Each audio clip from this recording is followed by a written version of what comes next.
আসসালামু আলাইকুম। প্রিয় দর্শক, নিঃসন্দেহে একের পর এক ভয়াবহ সব নতুন ইস্যু, নতুন নতুন ডামাডলে আমাদের মনোজাগতিক ভাবনা থেকে পুরাতন অনেক উদ্বেগজনক বিষয় আড়াল হয়ে যাচ্ছে। যার অন্যতম একটি বিষয় রাখাইনের উদ্দেশ্যে তথাকথিত মানবিক করিডোর প্রসঙ্গটি। এই করিডোর নিয়ে এই মুহূর্তে অন্তর্বর্তী সরকারের অবস্থান কি? যুক্তরাষ্ট্র এটিকে নিয়ে আসলে কোন পথে এগোচ্ছে?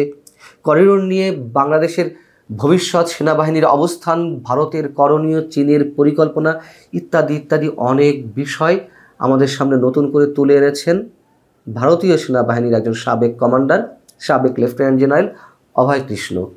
তিনি ইউরেশিয়া টাইমসে খুবই গুরুত্বপূর্ণ একটি মন্তব্য নতুন উত্তেজনার সূচনা, রাখাইন করিডোর নিয়ে চীন, ভারত, যুক্তরাষ্ট্রের লড়াই। আমরা তার লেখায় একটু চুম্বক অংশ আপনাদের সামনে তুলে ধরতে চাই যে বিষয়টি নিয়ে এখন কি হচ্ছে, কি হতে যাচ্ছে। শুরুতেই তিনি যেটি মনে করিয়ে দিচ্ছেন যে রাখাইন করিডোর দ্রুত দক্ষিণ এশিয়ার সবচেয়ে গুরুত্বপূর্ণ ভূ রাজনৈতিক উত্তেজনার কেন্দ্রবিন্দুতে পরিণত হচ্ছে। বাংলাদেশ এই প্রতিযোগিতার ফাঁদে পা দিতে যাচ্ছে।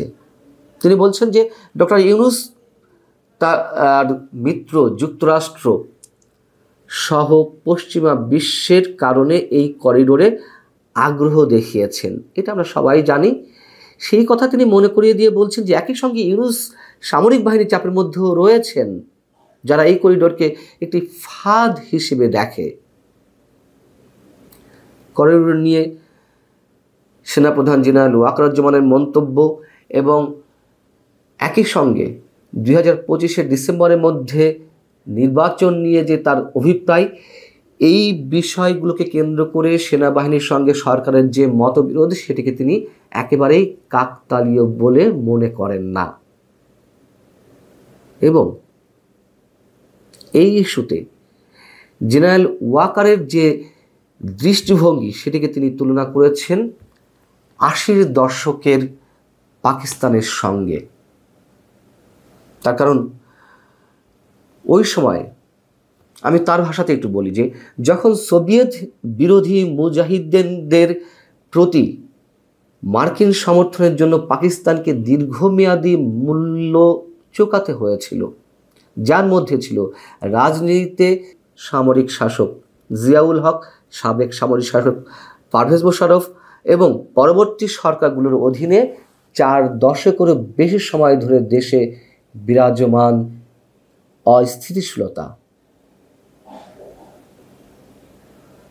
তিনি বলছেন, অতএব বাংলাদেশ সেনাবাহিনী প্রস্তাবিত রাখাইন করিডোরকে মার্কিন আফগান খেলার বইয়ের একটি বিপজ্জনক অধ্যায় হিসেবে দেখে। চীনের দৃষ্টিকোণ থেকে তিনি বলছেন যে কিয়াকফিউ বন্দর, যেখানে চীনের অঢেল অর্থ বিনিয়োগ করা, এটি সম্ভবত 2025 সালের শেষের দিকে চালু হওয়ার কথা। দক্ষিণ রাখাইনে অবস্থিত এবং এটি বেইজিংয়ের স্থল ও সমুদ্র রুটের কেন্দ্রস্থল, যা মালাক্কা প্রণালীকে বাইপাস করা, অর্থাৎ মালাক্কা প্রণালীকে বাইপাস করে আন্তর্জাতিক বিশ্বের সঙ্গে তার যে বেল্ট অ্যান্ড রোড ইনিশিয়েটিভ, এটির মাধ্যমে চীনের যে বিকল্প বাণিজ্য পথ, সেটির জন্য কিয়াকফিউ সমুদ্র বন্দর খুবই গুরুত্বপূর্ণ। এবং সেই দিক থেকে চীন এটিকে কোনোভাবেই মেনে নেবে না, সেটিও আমরা জানি। সেটি তিনি তুলে নিয়ে এসেছেন। ভারতের যে এই মুহূর্তে নীরব ভূমিকা, সেই প্রসঙ্গে বক্তব্যটি খুবই গুরুত্বপূর্ণ। তিনি বলছেন, ভারতের অবস্থান বেশ জটিল। কাগজে কলমে নয়াদিল্লির ওয়াশিংটনের সাথে সমন্বয় করা উচিত, তবে বাস্তবে রাখাইনে দিল্লির স্বার্থ বেইজিংয়ের আশঙ্কার সাথে মিলে যায়। ভারত কালাদান প্রজেক্ট বা কালাদান প্রকল্পে যথেষ্ট বিনিয়োগ করেছে, যেটি রাখাইনে।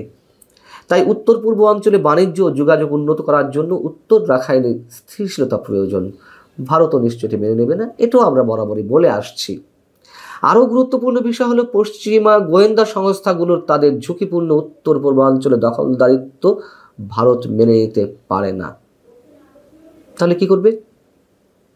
যেহেতু বলা হচ্ছে, আমরা জানি যে ওয়াশিংটনের সাথে ভারতের কাগজে কলমে একটা ভালো সম্পর্ক রয়েছে,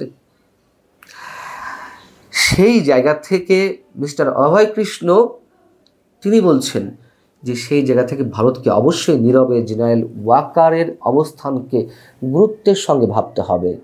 ভারতীয় নিরাপত্তা কর্মকর্তারা আরাকান আর্মির প্রতিনিধির সাথে দেখা করার পর থেকে আনুষ্ঠানিকভাবে যোগাযোগের প্রমাণ পাওয়া গেছে।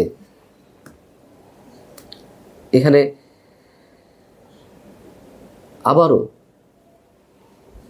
এই খেলার ফাঁদে বাংলাদেশের পা দেওয়ার সম্ভাবনার কথা উল্লেখ করে বলা হচ্ছে চীন অবশ্যই এখানে হস্তক্ষেপ করবে। তবে ভারত তার নিজস্ব শর্তে নিজের অবস্থানকে তুলে ধরার একটি সুযোগ দেখছে এবং আরাকান আর্মি এটিকে মূলধারার ভূ রাজনীতিতে প্রবেশের সুযোগ হিসেবে দেখছে। মানে যার যার জায়গা থেকে বন্ধ দরজার আড়াল থেকে যুক্তরাষ্ট্র প্রকাশ্য প্রতিক্রিয়া আটকাতে তার প্রস্তাবটি এখন ধীর গতিতে নিচ্ছে। যেহেতু এটি এখন চাউর হয়ে গেছে, বাংলাদেশের বিভিন্ন মহল থেকে আপত্তি উঠছে, সেনাবাহিনী তো রয়েছেই, সেখানে যুক্তরাষ্ট্র আপাতত ধীর লয়ে চলছে এবং আগামী কয়েক মাসে যা ঘটবে তা বছরের পর বছর ধরে বঙ্গোপসাগরের রূপরেখা নির্ধারণ করবে। যদি বাংলাদেশ এই করিডোর বেছে নেয় তাহলে সামরিক বাহিনী তাদের প্রতিক্রিয়া দেখাতে পারে, বাংলাদেশ সামরিক বাহিনী, অথবা পরিস্থিতি আরও খারাপ হবে, বিভক্ত শাসন ব্যবস্থা এবং বহিরাগত হস্তক্ষেপের ঝুঁকি থাকবে।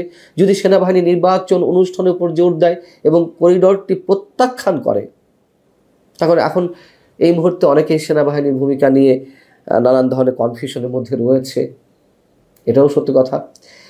তাহলে ভারত ও চীনের সাথে একটি নীরব জোট হয়তো দেখা যেতে পারে, সে কথাই অভয় কৃষ্ণ বলছেন, যার ফলে উত্তর রাখাইনকে সুরক্ষিত করতে বা করিডোর বন্ধ করার ক্ষেত্রে ভারতের আরও সক্রিয় ভূমিকা অবলম্বনের সম্ভাবনা রয়েছে।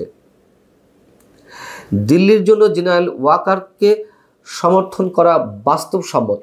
যদি আমরা যা শুনেছি, জেনারেল ওয়াকারুজ্জামান যেভাবে মন্তব্য করেছিলেন যে নো ব্লাডি করিডোর, সেই অবস্থায় যদি জেনারেল ওয়াকার থেকে থাকেন, ভারতের উচিত হবে জেনারেল ওয়াকারকে সমর্থন করা, কারণ এটি তার উত্তর পূর্বাঞ্চলকে অর্থাৎ ভারতের উত্তর পূর্বাঞ্চলকে সুরক্ষিত করবে, বাংলাদেশকে নিয়ন্ত্রণে রাখবে এবং মিয়ানমারের জাতিগত শক্তির সাথে ভবিষ্যতে যে কোনো আলোচনায় ভারত মূল ভূমিকা পালন করতে পারে।